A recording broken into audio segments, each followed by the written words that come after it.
साथियों नमस्कार।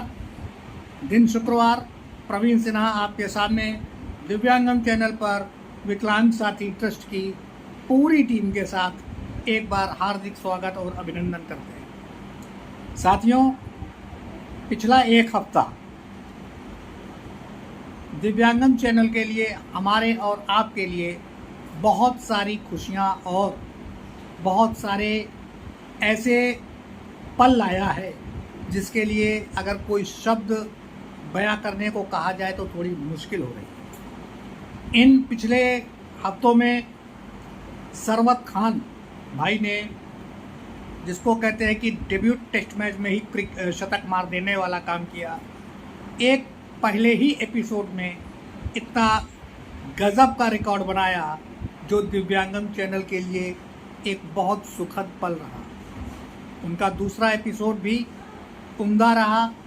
मान सकते हैं कि पहले के मुकाबले थोड़ा सा उसकी लोकप्रियता पे फर्क पड़ा, लेकिन उसको भी कम नहीं आंका जा सकता। लगभग 50 घंटे, क्या वॉच टाइम। साथियों, इसी फहरिस्त में हमारे दूसरे भाई रिजवान मंसूरी भाई भी बहुत तेज़ी के साथ आगे बढ़ रहे हैं और एक अच्छे रनर अप के रूप में वो दूसरे स्थान पर हैं। आइए साथियों, हम और आप अपनी बात करते हैं।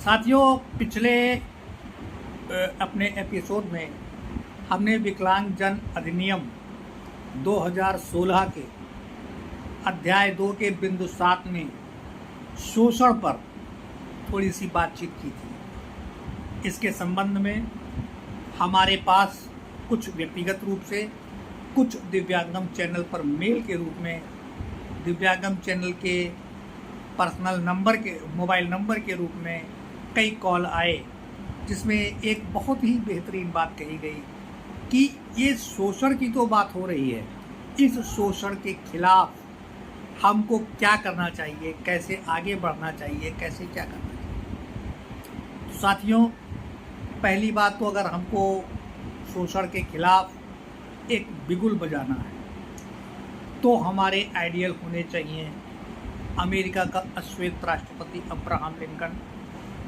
दक्षिण अफ्रीका का अश्वेत राष्ट्रपति नेल्सन मंडेला, पाकिस्तान में सीमांत गांधी के रूप में प्रसिद्धि प्राप्त करने वाले खान अब्दुल गफ्फार खान, और हमारे देश में तो एक फहरिस्त है कि अगर आपने किसी का शोषण किया या प्रयास भी किया तो ये समझ लीजिए कि वो व्यक्ति ज़रूरत से ज़्यादा एकदम से एक्टिव होकर के अपने खुद के लिए तो काम करता ही करता है, और साथ में उस समाज के सामने एक ऐसी नज़ीर पेश करता है कि जिसकी सालों साल एक मिसाल दी जाती है। जी हाँ, हम लोग बात कर रहे थे 2016 अधिनियम, विकलांगजन अधिनियम। इसमें अगर ये कहा जाए कि किसी विद्यार्थी को आप शिक्षा से वंचित करने का प्रयास कर रहे हैं, तो साथियों ज़रा ये सोचिए कि वंचित केवल वही व्यक्ति होता है जिसमें आगे कदम बढ़ाकर पाने की लालसा नहीं। जिस व्यक्ति ने आगे बढ़कर कदम बढ़ाने का प्रयास किया या इस दिशा में वो तत्पर रहा, वो व्यक्ति कभी वंचित व्यक्तियों की फहरिस्त में अपना नाम नहीं लिखा। हाँ, ये बात सही है कि समाज के एक अन्य सामान्य वर्ग के बीच में रहकर एक दिव्यांग व्यक्ति को थोड़ी सी कठिनाइयों का सामना करना पड़ता, मगर वो पूरी तरह से वंचित रहे, ये संभव नहीं। जी हाँ, मैं अगर अपना खुद का उदाहरण दूँ तो मैं अपने 4 भाई बहनों में सबसे छोटा भाई।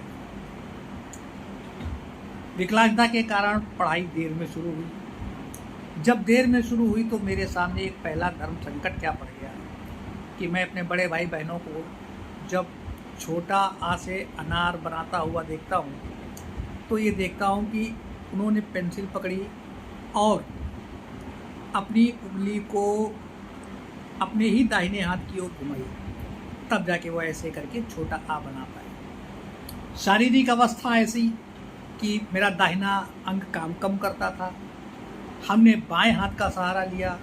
अब जब बाएं हाथ की उंगलियों को अगर हम दाहिनी ओर घुमा देंगे, अपनी अंदर की ओर घुमा देंगे तो उल्टा आ बन जाएगा। जैसा कि बड़े भाई बहन चलाते थे, कलम पकड़ा, अपने ही हाथ की ओर घुमा दिया तो उनका आ बन गया। अगर मैं उसी हिसाब से उल्टे हाथ से अगर ऐसे करके घुमा दूं तो उल्टा आ बन जाएगा। हो सकता है कि उल्टा आ बनाने के बाद हमारे अंदर कुछ कर सकने की एक जिज्ञासा खत्म हो जाए। हो सकता है कि आज हम शिक्षा से वंचित रह जा सकते हैं। आज आपके सामने जो एक प्रवीण सिन्हा आपसे रूबरू हो रहा है, ग्रेजुएट प्रवीण सिन्हा, एक सफल उद्यमी प्रवीण सिन्हा, वो आपके सामने ना होगा। एक अनपढ़, सुस्त, डल, दिव्यांग प्रवीण सिन्हा के नाम से आपके सामने, आपके बीच में एक ऐसा शख्स पड़ा होता कि जिसकी शायद समाज सुध लेना भी उचित ना समझता। कहने का तात्पर्य ये है कि जिन दिव्यांग बच्चों को पढ़ने की ललक है, उनको अगर सामान्य साधन नहीं मिल पा रहे हैं तो वो अपनी बैसाखी के सहारे, अपनी तिपहिया साइकिल के सहारे, किसी व्यक्ति की पीठी पर लद के उनको विद्यालय तक जाना पड़ेगा। हर एक व्यक्ति को सरकारी बस तो विद्यालय छोड़ने जाएगी नहीं। इसी तरह से अब आ जाते हैं हम लोग व्यापार की स्थिति। अगर हम व्यापार करना चाहते हैं तो एक ये बात तो सत्य है कि हम सामान्य व्यापारियों की तरह अपने आप से शटर नहीं उठा सकते, अपने आप से किराने की दुकान पे बैठ के तराजू से माल नहीं तोल सकते, कठिन पड़ता है काम। तो ऐसी स्थिति में हमको करना ये है कि अन्य दुकानदारों के मुकाबले अपने मुनाफे के मार्जिन को कम करते हुए अपने लिए एक हेल्पर रखें। घर परिवार का मिले तो ठीक, नहीं मिले तो एक नौकर रखें, उसका जो भी किराया लगे, उसकी जो भी तनख्वाह बने, उस हिसाब से उसको रखकर हम उसके माध्यम से लाभार्जन करें। मैं खुद एक व्यापारी हूँ। मैंने अपने व्यापार में एक मैनेजर रखा हुआ है, परिवार का सदस्य है, हमारा छोटा भाई है। उसको एक बंधी तनख्वाह के हिसाब से भी पैसा मिलता है और वो हमारे कारोबार की देखरेख करता है। हमने सुपरविज़न के लिए, भाई मैं विकलांग व्यक्ति हूँ, मैं अपने आप तो पूरा अपना घर, अपना व्यापार चेक नहीं कर सकता। मेरे पास सिन्हा लॉज एंड उत्सव कुंज नाम से संस्था है जिसमें व्यापारी लोग आकर के ठहरते हैं। अब मैं उन पे हर एक एरिया को चेक नहीं कर सकता, इसलिए मैंने एक एक्स्ट्रा खर्चा किया। मैंने CCTV कैमरे लगाए अपने बेडरूम में बैठ के। मैं कैमरों के माध्यम से अपने पूरे होटल की निगरानी। अब अगर बात आती है कोई वैवाहिक जीवन की बात करें कि साहब सामान्य व्यक्ति की तरह हमारा ब्याह हो जाए, तो ये हो भी सकता है, इससे इनकार नहीं किया जा सकता है। हमारे दिव्यांगम चैनल की टीम में ही बहुत लोग ऐसे हैं जो खुद विकलांग हैं और उन्होंने सामान्य लोगों से शादी की, या कुछ एक सामान्य लोगों ने हम दिव्यांग भाई बहनों का हाथ उठाया। तो एक जीवन जीने की एक जो ललक है और एक तरीका है, उसमें हमको अपनी सकारात्मक सोच को शामिल करना पड़ेगा। हम सिर्फ ये नहीं कह सकते कि नहीं हमको लाओ दे दो। हमको देने वाला तो तैयार है, मगर हाथ पकड़ के हम ही को प्राप्त करना है। और इस प्राप्ति के लिए हमको अपनी अपनी शारीरिक क्षमता के अनुसार कर्मशील भी होना पड़ेगा। अब सोचिए कि कोई एक अस्थि विकलांग व्यक्ति जो चलने में असमर्थ है, क्या वो इस कारण से अपने एकांतवास में अपने आप को रख सकता है? वो रगड़ के, घिसड़ के, बैसाखी के सहारे, कृत्रिम पैर लगा करके या तिपहिया साइकिल या अन्य संसाधनों से वो समाज के मुख्य धारा में शामिल हो सकता है। इसके लिए उसको खुद पहल करनी पड़ेगी, जैसे इस दिव्यांगन टीम का एक एक सदस्य कर रहा है। स्वयं इसके MD श्री विष्णुकांत मिश्र जी, जो खुद अपनी एक कहानी बताते हैं, कहते हैं कि उनके गांव में एक ट्यूबवेल लगा था, गांव के सारे लड़के दौड़ के वो ट्यूबवेल देखा है, और वो एक दिव्यांग बच्चा उस दिन ट्यूबवेल ना देख पाने के कारण बहुत रोया।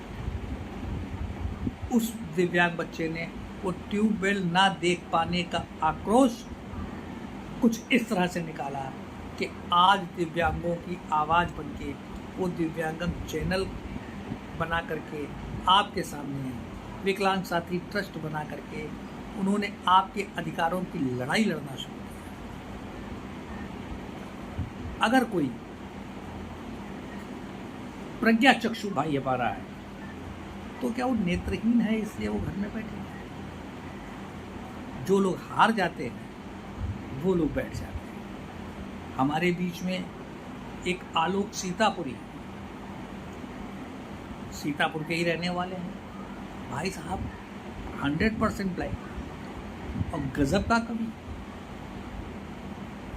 हमारे बीच में गिरी साहब है जो सचिवालय से ताल्लुक़ रखते हैं और उन्होंने कानून की ऐसी ऐसी धाराएं पढ़ रखी है ब्लाइंड होने के बावजूद कि वो उन धाराओं के आधार पर लड़ते हैं। ये वाणिज्य एक उदाहरण है। ये नाम मैं इसलिए दे रहा हूँ कि आप इनसे प्रेरित हों। ये नाम मैं इसलिए दे रहा हूँ कि आप इनसे कुछ सीखें और सीख करके आगे बढ़ने की कोशिश करें। और जो शुरू में मैंने नाम दिए, Abraham Lincoln, Nelson Mandela, Khan Abdul Ghaffar Khan, जिनको दुनिया सीमांत गांधी के नाम से जानती है। हिंदुस्तान में अगर आ जाएं तो राष्ट्रपिता महात्मा गांधी, पंडित जवाहरलाल नेहरू, लाल बहादुर शास्त्री, भगत सिंह, चंद्रशेखर आज़ाद।